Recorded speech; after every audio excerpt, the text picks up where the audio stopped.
लोकशाहीच्या सगळ्यात महत्वाच्या प्रक्रियेचं प्रतीक म्हणून एक गोष्ट मानली जाते, ती म्हणजे ईव्हीएम मशीन.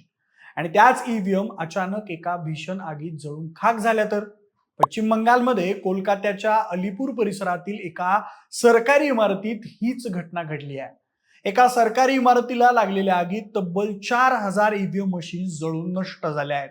आणि याच घटनेमुळे सध्या संपूर्ण देशात भयंकर चर्चा सुरू झाली आहे. पण म्हणजे या सरकारी इमारतीला अचानक आग कशी लागली? ही केवळ शॉर्ट सर्किटमुळे घडलेली दुर्घटना होती की यामागे आणखी काही मोठं रहस्य दडलंय?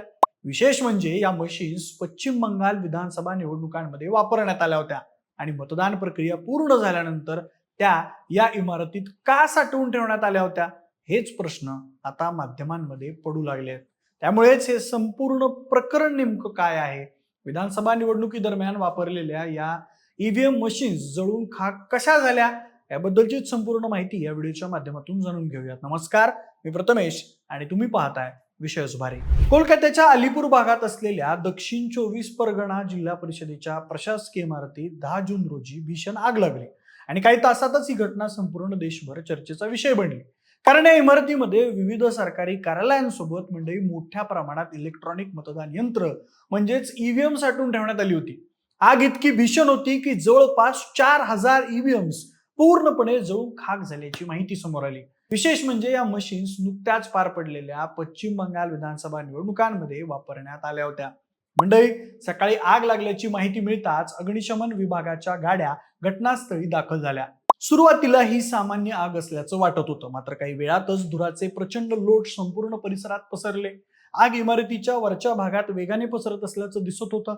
परिस्थितीची गंभीरता लक्षात घेऊन अनेक अग्निशमन बंब घटनास्थळी पाठवण्यात आले. जवळपास 10 अग्निशमन बंबांच्या मदतीने आग नियंत्रणात आणण्याचा प्रयत्न करण्यात आला.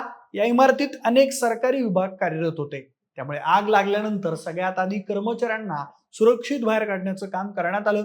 सुदैवाने या दुर्घटनेत कोणती जीवितहानी झाल्याचं वृत्त अजून तरी समोर आलेलं नाही, मात्र सरकारी मालमत्तेचं मोठ्या प्रमाणावर नुकसान झालंय. विशेषतः ईव्हीएम साठवणूक विभागाला सगळ्यात जास्त फटका बसलाय. म्हणजे घटनेनंतर सगळ्यात मोठा प्रश्न निर्माण झाला, तो म्हणजे आग नेमकी कशी लागली. सुरुवातीला शॉर्ट सर्किट किंवा तांत्रिक बिघाडामुळे आग लागल्याची शक्यता व्यक्त करण्यात आली, मात्र तपास जसजसा पुढे जाऊ लागला तसतसे काही संशयास्पद मुद्दे समोर येऊ लागले.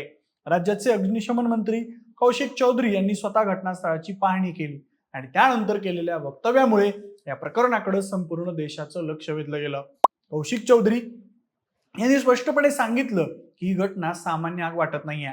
त्यांनी सांगितलं की प्राथमिक तपासात आग 3ऱ्या किंवा 4थ्या मजल्यावरून सुरू झाल्याचं दिसतंय, पण त्यानंतर जी बाब अधिक संशयास्पद वाटते ती म्हणजे आग थेट 8व्या आणि 9व्या मजल्यापर्यंत पोहोचली.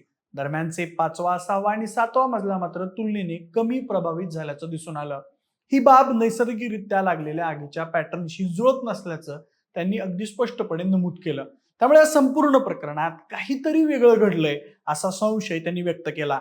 त्यासोबत मंत्र्यांनी पुढे सांगितलं की अंतिम निष्कर्ष काढण्यासाठी फॉरेन्सिक अहवालाची प्रतीक्षा करावी लागेल. आग नेमकी कशामुळे लागली, ती एका मजल्यावरून दुसऱ्यावर कशी पोहोचली, तसेच ईव्हीएम ठेवण्यात आलेल्या भागालाच इतकं मोठं नुकसान का झालं, याचा तपास सुरू आहे. त्याचबरोबर पोलिसांनी या प्रकरणी FIR नोंदवून चौकशी सुरू केली आहे. म्हणजे या घटनेमुळे राजकीय वातावरणही चांगलंच तापलेलं आहे. ईव्हीएम हा भारतीय निवडणूक प्रक्रियेतील अत्यंत संवेदनशील विषय मानला जातो. त्यामुळे हजारो ईव्हीएम जळून नष्ट झाल्याचं समोर आल्यानंतर विरोधी पक्षांनी अनेक प्रश्न उपस्थित केले. निवडणुकांमध्ये वापरलेल्या मशीन सरकारी इमारतीत कशा पद्धतीने ठेवण्यात आल्या होत्या, त्यांच्यासाठी स्वतंत्र सुरक्षा व्यवस्था होती का, अग्निसुरक्षा यंत्रणा योग्य प्रकारे कार्यरत होती का, अशा अनेक प्रश्नांची चर्चा सध्या मीडियामध्ये सुरू झाली आहे. दरम्यान प्रशासनाकडून स्पष्ट करण्यात आलं की जळालेल्या ईव्हीएम या मतदान प्रक्रिया पूर्ण झाल्यानंतर साठवून ठेवण्यात आलेल्या मशीन्स होत्या. निवडणूक निकालांवर किंवा मतदानाच्या नोंदीवर याचा थेट परिणाम होणार नाही. तरी देखील एवढ्या मोठ्या प्रमाणात मशीन नष्ट होणं ही अत्यंत गंभीर बाब असल्याचं मानलं जात आहे. मंडळी, आगीवर नियंत्रण मिळवल्यानंतर बराच काळ कूलिंग ऑपरेशन सुरू ठेवावं लागलं, कारण इमारतीच्या काही भागात अजूनही उष्णता मोठ्या प्रमाणात होती.